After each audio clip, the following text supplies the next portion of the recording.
there are unintended consequences here that are very dramatic. Mondays with Mike.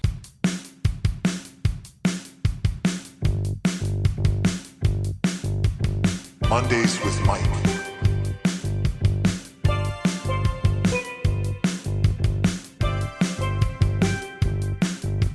Mondays with Mike. Are you ready to move on to the next topic? Which of these topics interests you most? RFK, this is going to be like RFK is irresponsible. Spirit Airlines, where I have an editorial take, if you will, and LA School District. Which interests you the most? I actually like the Spirit Airlines discussion. Okay. So, laying it out here, Spirit Airlines is struggling to emerge from its second bankruptcy. The federal government, under a new plan, may end up owning 90% of it. What has led them to this point? Essentially, what I understand it to be is they're like an old-school airline, competing on price, and then they charge you for everything. They charge you for the bag. They charge you if you want a selection of your seat. They charge you for an $8 beer. I think that's the only... When I went to Washington, D.C., I bought one $8 beer, and that was it. Nothing else did I buy. But they're competing on price, whereas other airlines have credit cards. They have one too, but their customers are price sensitive, as I was when I took Spirit Airlines. So am I missing anything in terms of... Oh, and of course, they're in jeopardy now because the price of fuel is way up, and they're very sensitive to that. And not only is it way up, but for jet fuel, there might just be a shortage of it, not enough. Have I missed something in the setup? No, the issue with jet fuel, though, is it's a much longer term issue for Spirit. It's not just the war in Iran. It was the war in Ukraine actually started this whole issue, because the war in Ukraine also affected the price of Brent crude and jet fuel. If you look at the sort of saga, this ongoing saga of issues that airlines are facing. But yeah, no, it's definitely a topic worth discussing because of what the alternatives right now are. So, with Spirit Airlines, my take on this is that Spirit and budget airlines have run a risky and tight margins business model for a long time. And while this is a boon to tourism customers, such as myself, at times, it forces other carriers also to lower their prices to compete. And how do the other carriers manage to lower their fares? I think it has been the gradual process of the impoverishment of air travel over, like, the last decade, cutting corners. The food is no good. Their employees get treated badly. A gradual diminishment of the quality. I think that a great source of that diminishment has been the price competition, and therefore I would support letting Spirit fail. I don't think that it is particularly fair that when an average American faces bankruptcy, the government doesn't buy their house to keep them in it. That would take a lot of money. There would be a lot of other better things to do with that money, but I think that the government should be at the service of American people, not American companies. Generally, if relief is offered, I think it should be for people, not companies. And that this is generally represents corporate welfare.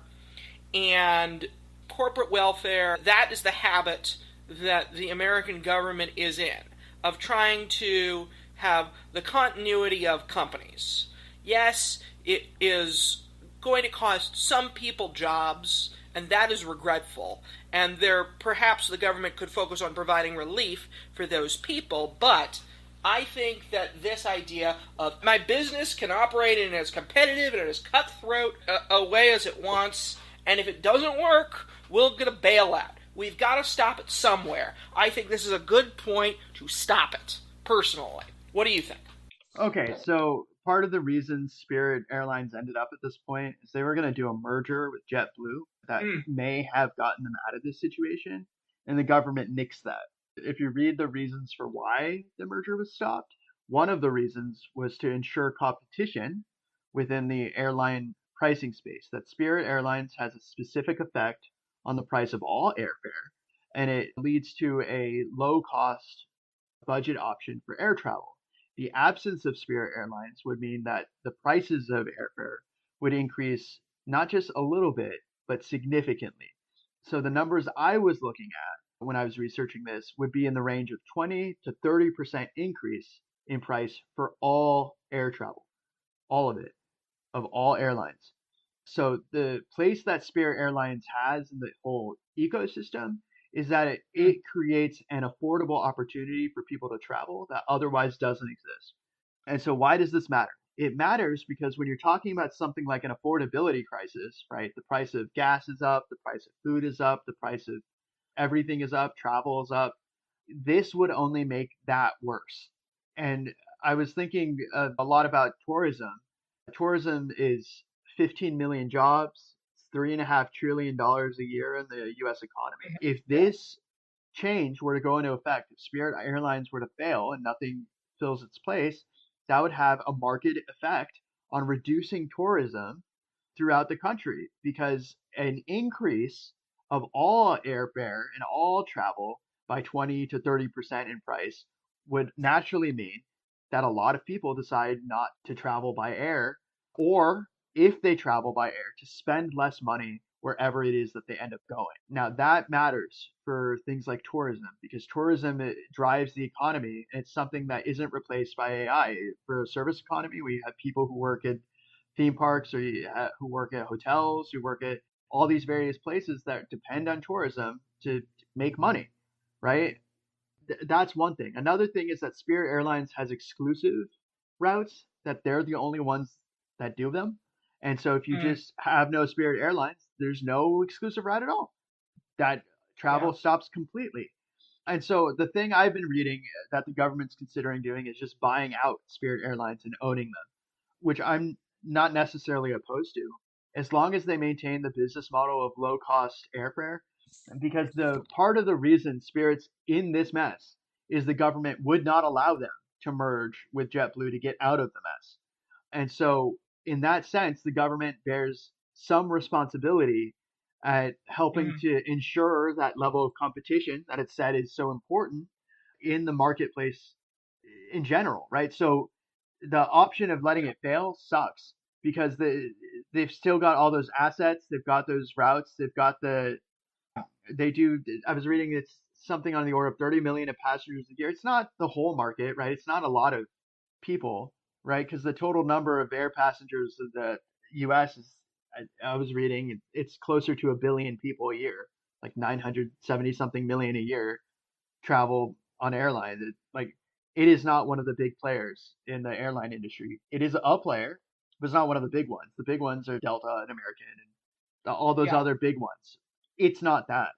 What it does provide is a affordable alternative for people who commute, for people who want to travel to visit family, and the absence of it turns a ticket that could be less than $100 into a ticket that's going to cost $200, $300, $400, $500. And when you talk in numbers that big, it becomes a real issue, because there's that statistic that's always floated that half the U.S. doesn't have even $400 set aside for an emergency, right? When you're talking about, do people have money? Not everyone does.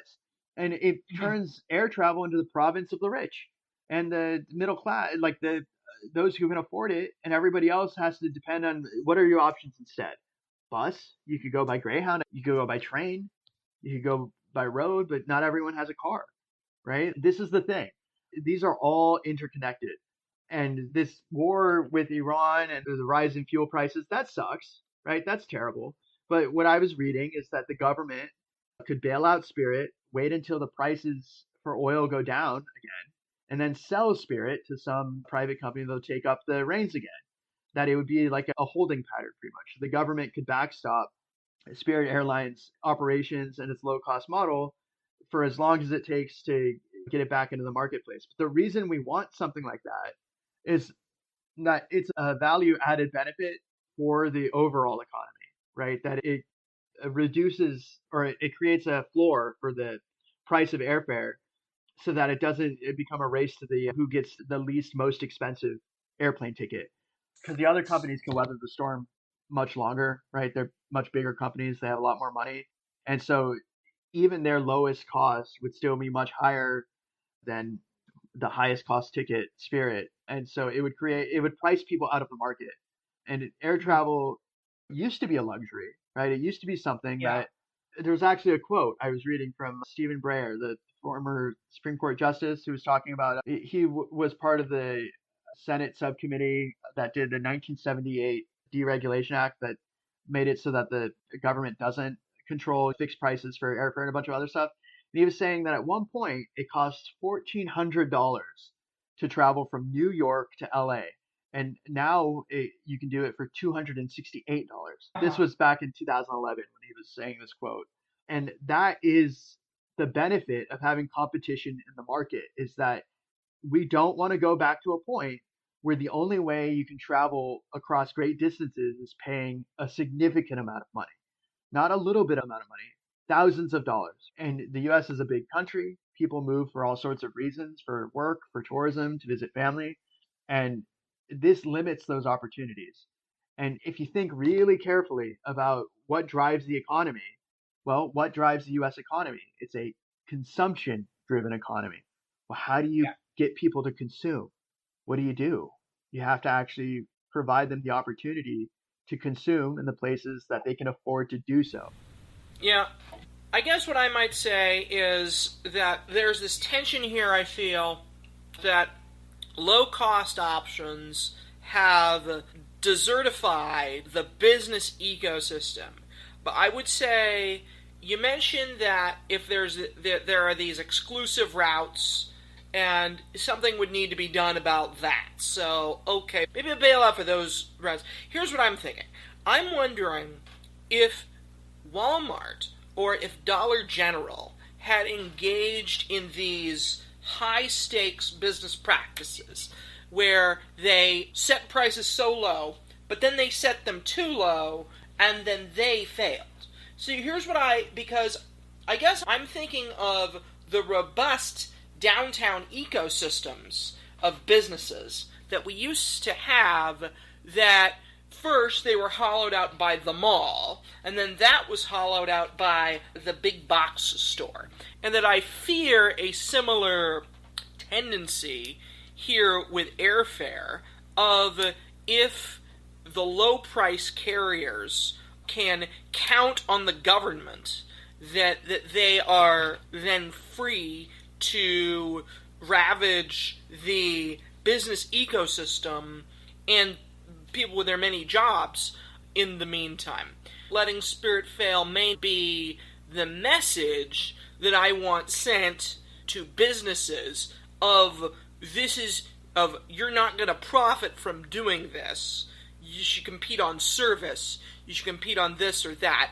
I would also think if there was less airfare, air travel is polluting in a way that trains are not.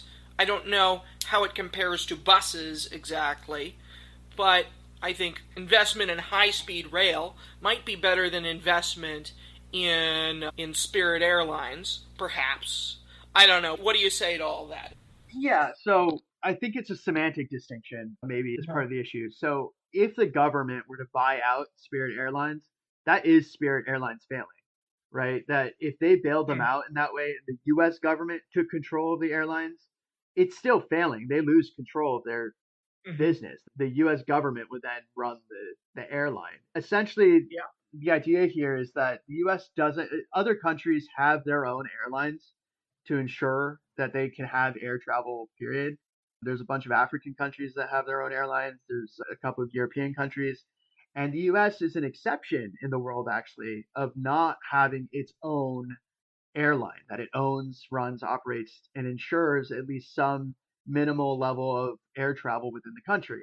This would change that. This would be the United States taking over Spirit Airlines and running it as a government run airline, or at least government overseeing airline. That it Mm-hmm. may still be like a private entity or whatever, but the U.S. government would be the main owner of it. And the way I think of that is similar to the post office. So if you don't have the postal service, there's parts of the country that will not receive mail because private postal services do not travel to them. The post office is committed. Their motto or whatever, snow, sleet, hail, rain, they'll get there. You know, that what I'm talking about, the Yeah. idea that no matter what corner of the country you're in, they will get to you. This is a similar kind of concept. If there are parts of the country that do not receive any kind of airline routes or participation or any kind of connection, that you have to travel hours and hours to the nearest airport just to get there, Spirit Airlines could try to remedy that a little bit if the government has the opportunity to reopen some of those closed connections and routes, because the government can operate at a loss. And so that ensures that the country is more connected. Why does that matter? It matters because that's how you get economies to still flourish. That's how you get tourism in far flung places that otherwise would never have tourists show up because you can't get there by road or bus or train or boat. Or if you want to get there by boat, it takes a really long time. There are parts of Alaska you cannot get to unless you travel there by plane. Right. There are parts of Yeah. the desert you cannot get to unless you travel there by plane. There are areas that are mountainous. You cannot get to them unless you travel by plane. There's islands and territories that are so remote, right? You could get there by boat, but it would take you months and Mm-hmm. months to get to some of these places.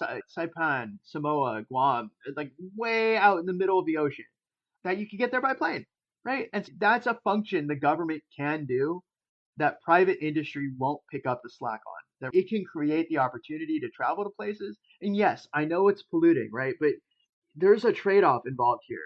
The trade-off is even more polluting, that if we have to go into a war because our economy is collapsing and desperate politicians are like, we can't have that, so we have to go do wars of conquest and start taking over stuff so the resources keep flowing and blah blah blah, like all that stuff.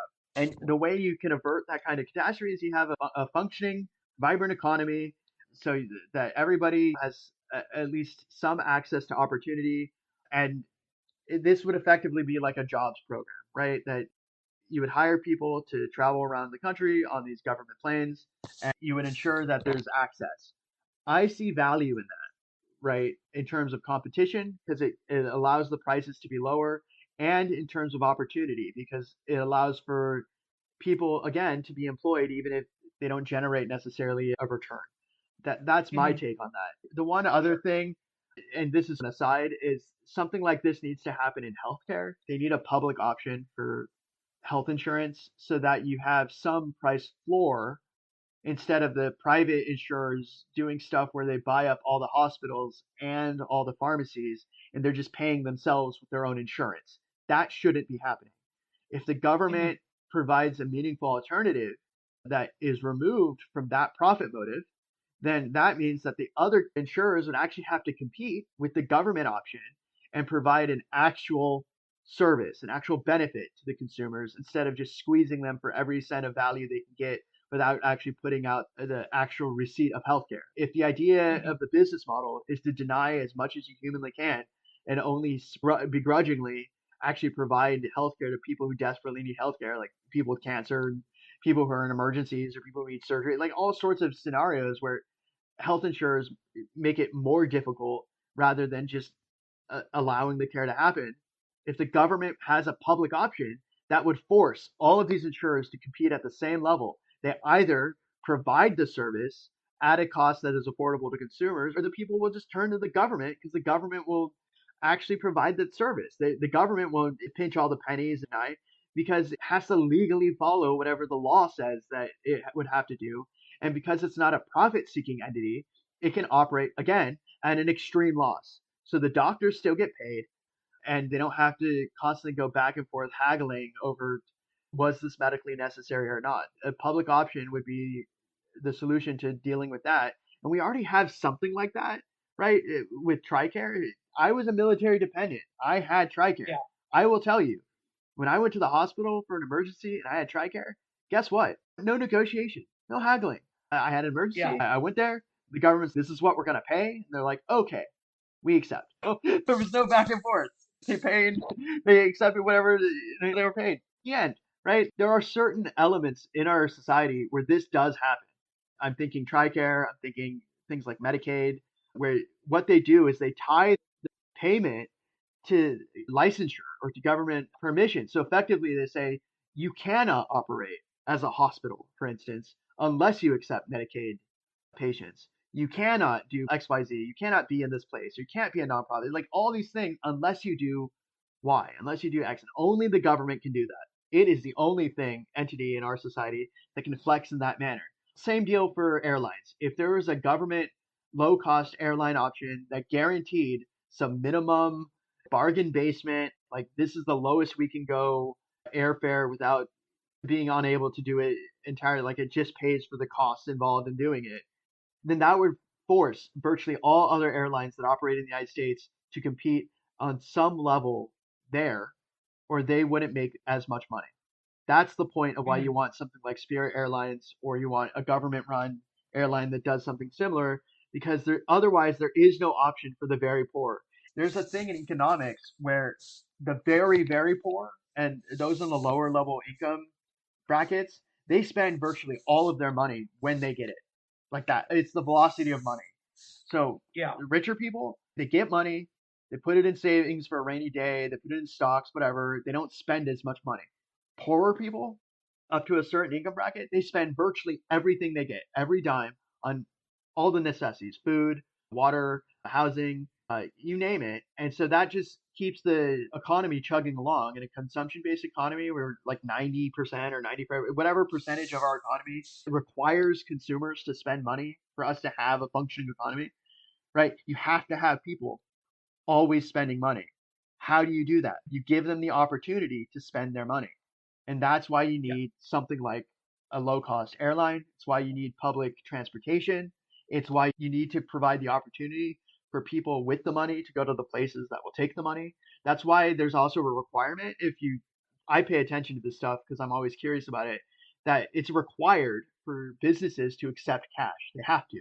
They can't move to digital only because a lot of people, they don't necessarily have access to banking. So they don't have access to a debit card or a credit card. So cash is the only way they can buy stuff.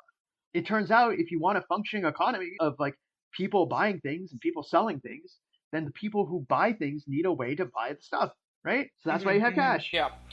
All right. How about this as a compromise? Because I don't have anything against a U.S. government owned airline. And if you put it as a business failure when they are bought out, fine. How about this as a compromise? No golden parachutes for money received in the bailout, and a law, which you couldn't really do retroactively, but a law where if you're a C-suite officer of a corporation that then receives a bailout, you got to pay some of the compensation back. You got to have a retroactive.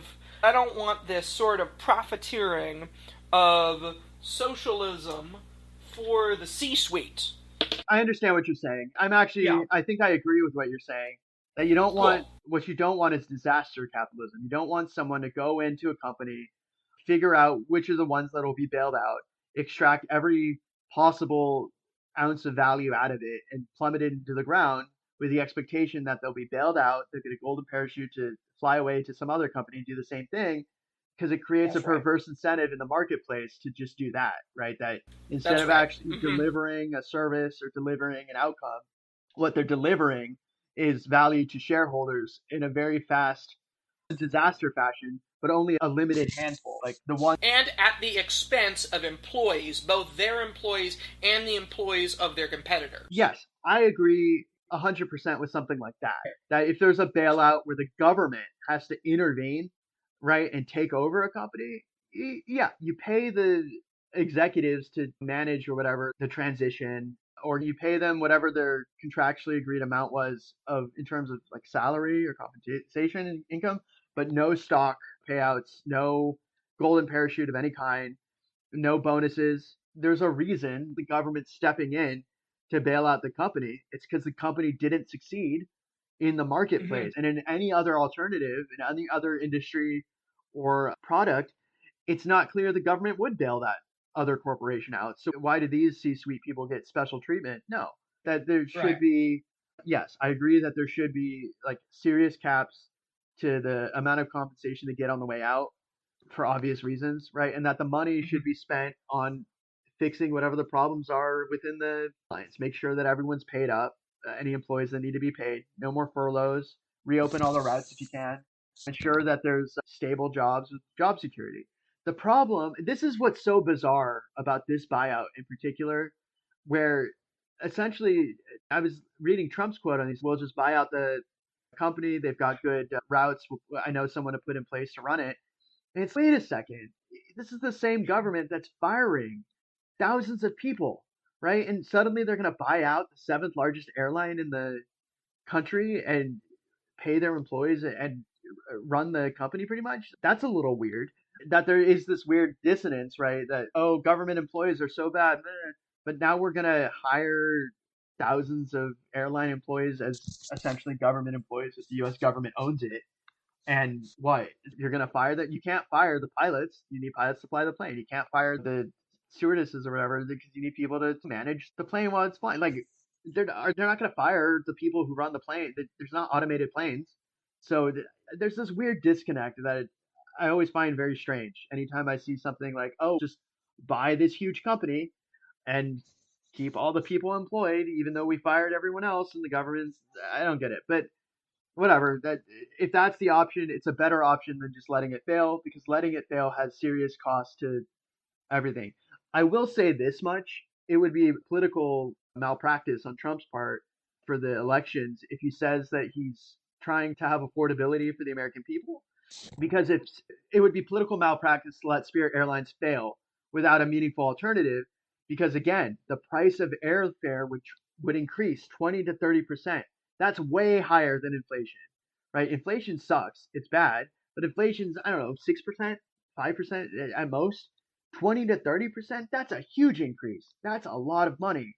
And if you couple that with the increase in gas prices and fuel prices, all of a sudden voter sentiment is going to plummet to the Trump really doesn't have much of an option here. He's between a rock and a hard place of you either bail out Spirit Airlines and keep airfare low and suppress the price of airplane tickets, or prices skyrocket right before the midterm elections. If the discussion is right now of whether Spirit Airlines fails, because these things happen fast. If Spirit Airlines bankruptcy fails or it doesn't work out, and they just have to shutter the doors, like the price changes would be almost immediate.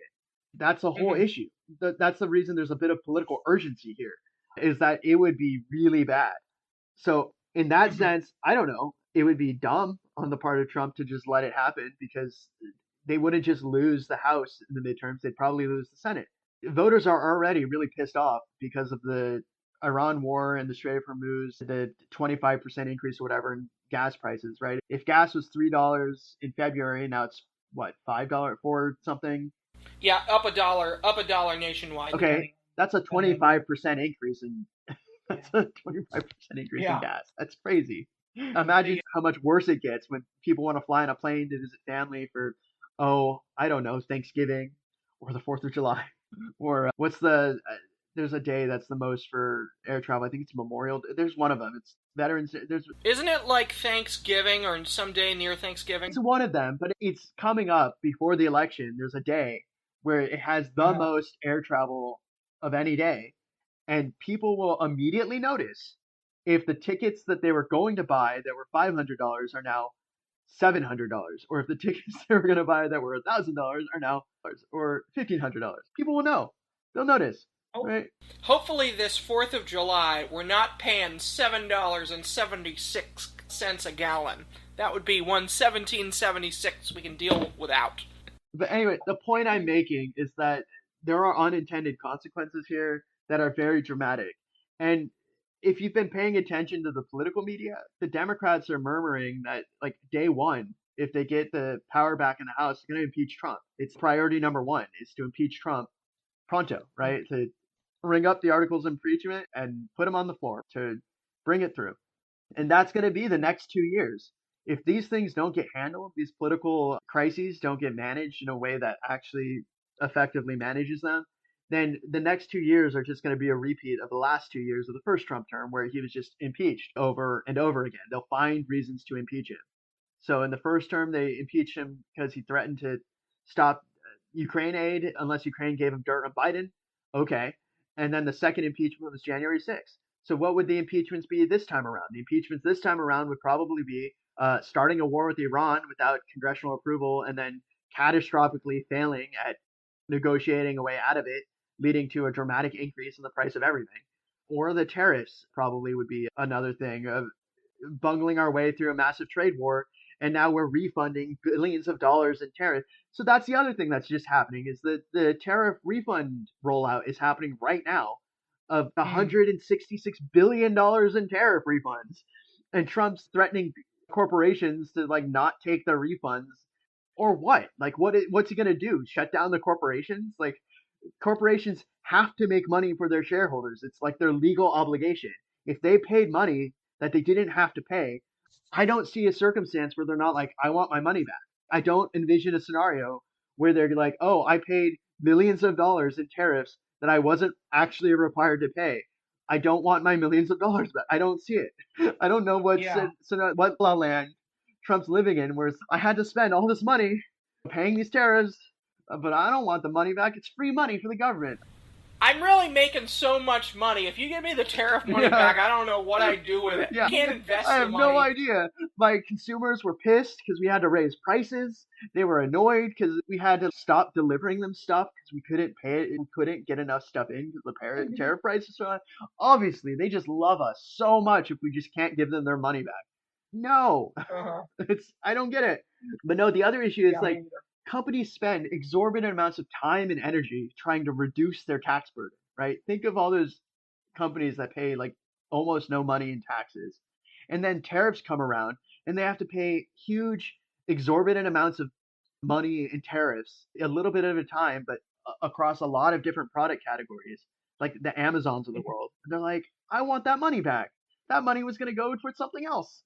What you doing? It's no, that's its own mess that's ongoing, and the rollout there is messy because apparently they're like limited in the amount of products they can apply for a refund in batches, and so they have to do just huge numbers of applications over and over in the system to get the tariff refunds back for because of the sheer volume of some of these companies of the products we're talking about. This is a whole mess.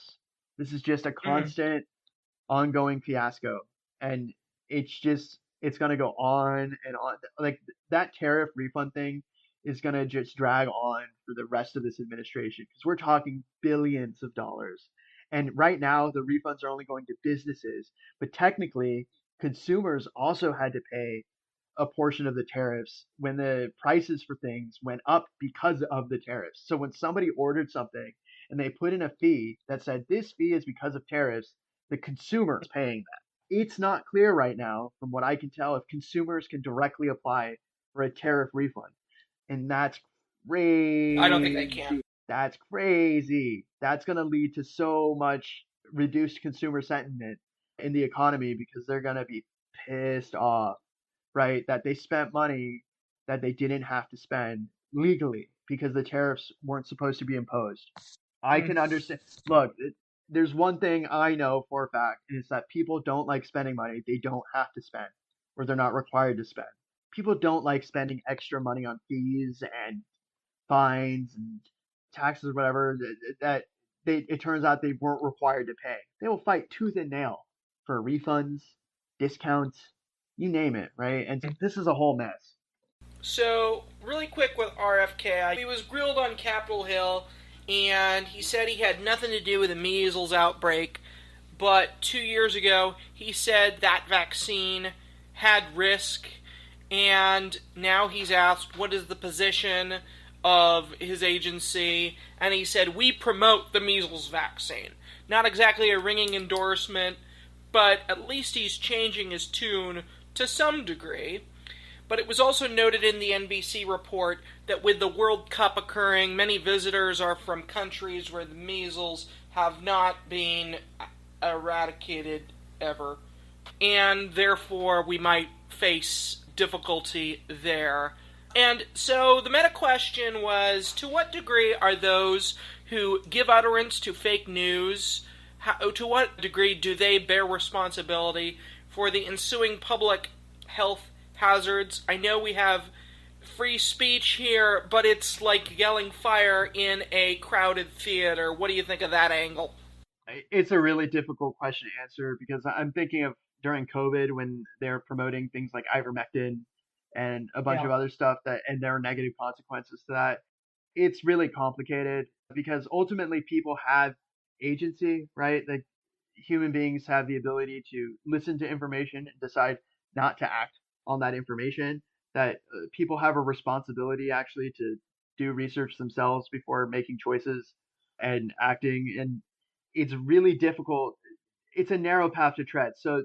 obviously, to me, the cult down in was it Guyana, the cult in South America, where they all went down to Yeah, Jim Jones or whatever. People's Temple, the People's Temple. that one, he definitely had responsibility and culpability Yeah. because not only did he convince them to go down there, but that they took the poison, right? They drank the Kool-Aid, right? Yeah. That was murder. That 100% was murder because he convinced people and provided them the means to die. That's a Yeah. little bit different. Being skeptical of something, right? That's part of the scientific process. It's just a question of the level of skepticism. And that's where it gets a Uh-huh. bit fuzzy. It's a bit of a gray area. And so that one, I'm really on the fence for whether there's any culpability from the person stating the information versus the person acting on the information. It's a really fine line.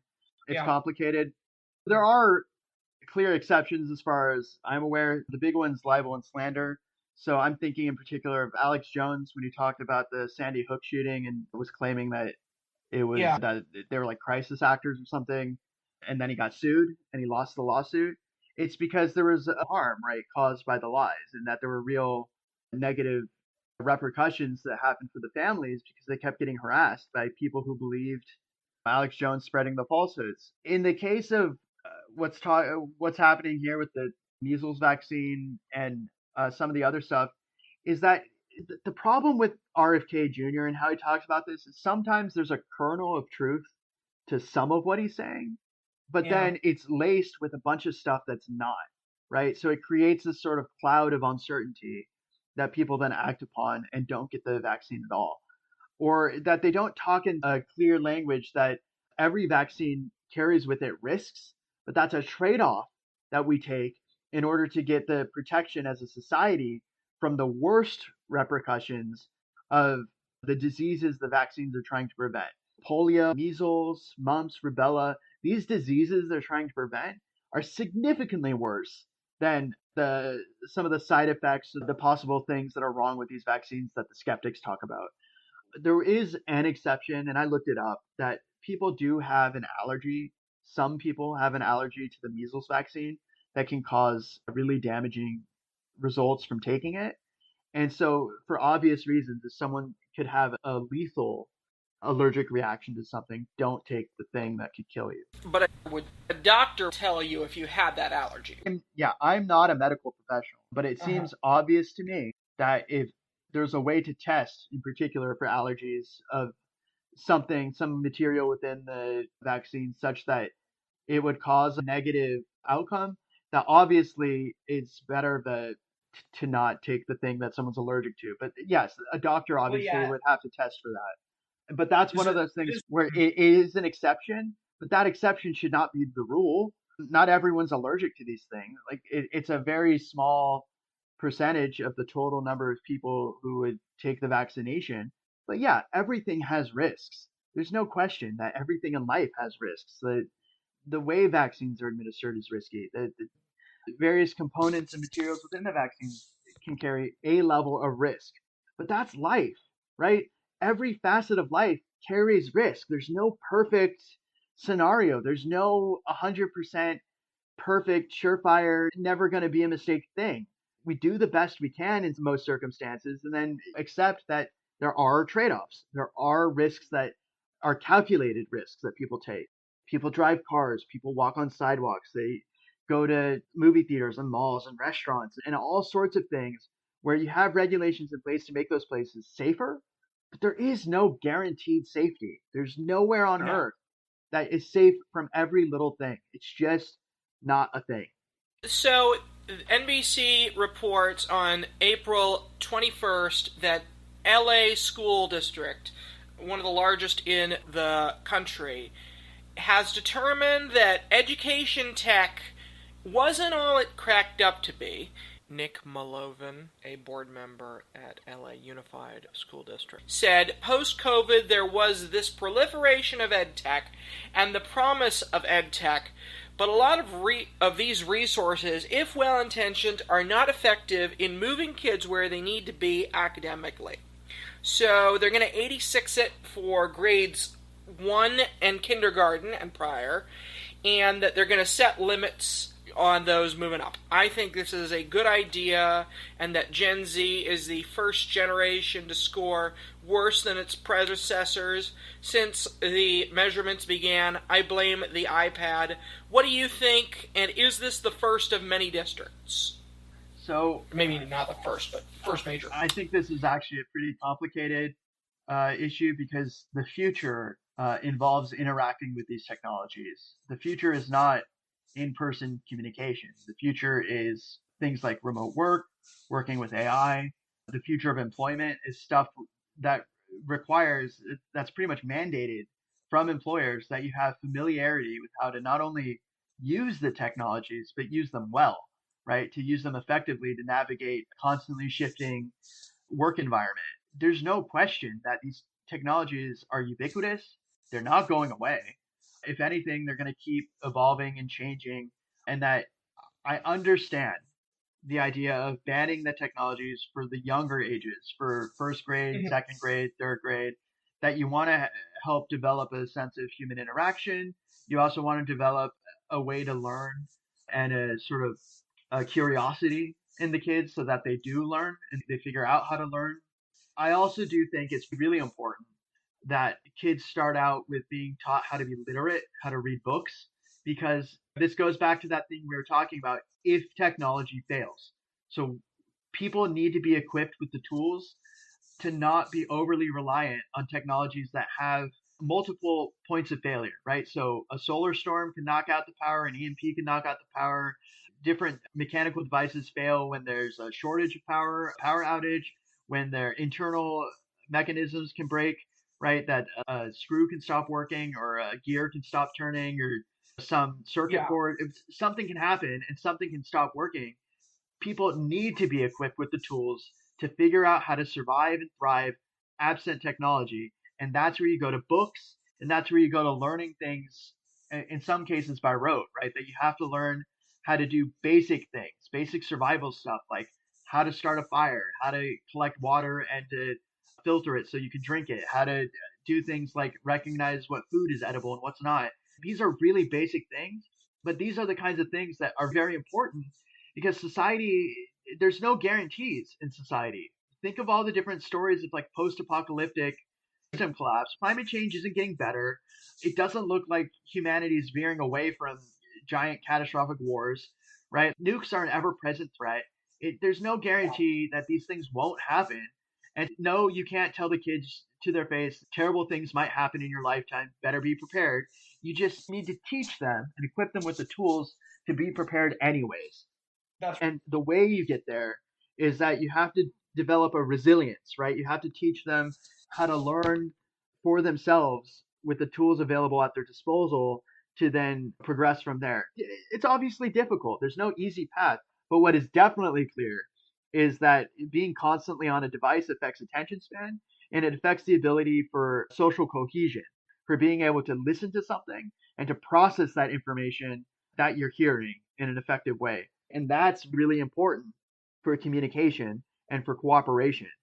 Especially, I'm thinking in terms of an emergency. So, say there's a wildfire, an earthquake, or a tornado, a tidal wave, right? Some kind of thing that knocks out the infrastructure. You have to be able to communicate with people in a manner that they're receptive to hearing so that you can cooperate, right? Like society is a tool that we all use to better ensure our collective survival. That tool is diminished in its effectiveness if we cannot communicate with each other. The way we get to communicating with each other is through things like reading and talking to each other and doing group work in schools, but also things like speech and debate. I personally think speech and debate should be a mandatory part of the curriculum in schools, Here, either here. in middle school or high school, because what it does is it teaches you to be able to understand competing perspectives, countervailing voices, that not everything is fixed in stone, and it provides the opportunity to try and understand and to inform yourself using empathy and whatever you want to call it, to maybe not agree with someone, but to at least understand where someone is coming from in their perspective and why That's they right. may be arguing in the manner that they are. And that's how you find a path to creating solutions to problems instead of creating more problems. The deal with democracy is it's constant participation with each other, right? School is meant to educate kids on how to be active participants in something that requires active participation, which is democracy, right? We're constantly arguing over what the best path forward is and how to get there. And if you don't know how to argue and you don't know how to hear arguments, then it's always just constant bickering and fighting without any resolution. And so, Yes. yeah, all Right. for increasing talking and communication and speaking. But at the same time, they also need to learn, maybe in middle school or high school, they have to learn how to use these technologies in an effective manner so they can survive in the world of work. Because employers aren't going to wait. They're not going to train people. They're going to expect certain things. And then if the students can't demonstrate they can do it, they'll find someone who can. Maybe they can have about a third of their time in the computer lab on this world, and then the rest of their time pen and paper. Maybe it's some kind of compromise like Sure. that. Or have mandatory speech all 4 years of high school or all of middle school. Oh, that's a definite. That's a no-brainer. Where every Like single solar. Yeah, of course, solar is a Yeah. no-brainer. But yeah, Yeah. something like that where they're required to put away all their technology, all their devices, and to just sit there and talk and listen. Period. Like that, I think that would help everybody, right? Because the greatest fear, time and again, the greatest fear people have is public speaking. And the deal is that everybody has to learn public speaking if we want to actually make this democracy work. It can't just be the That's loudest people. We need input from all various facets of life because everybody has a voice and that voice matters. It needs to be heard so we can find the best possible solutions to our problems and actually fix things. We can't just yell at each other all the time and expect things to get better. My tape is out of bandwidth here. Yeah, I've got That's, 2 minutes. I like the idea of no technology in the early years, the formative years, and that they have to actually learn how to learning to learn. Learn right? how to Talk out a better future together. Okay, my thing's up, so you get the last word. Once they learn how to learn, they need to learn how to use the technology effectively. But the learning how to learn part's super duper important. And for that, you need to be literate. You need to read books. You need to talk. You need to learn how to write. You need to learn math. These are all the things. Okay, that's really my last word on that. So my tape's out. So will you say, we'll see you next week on Mondays with Mike? We'll see you next week on Mondays with Mike. All right. Booyah!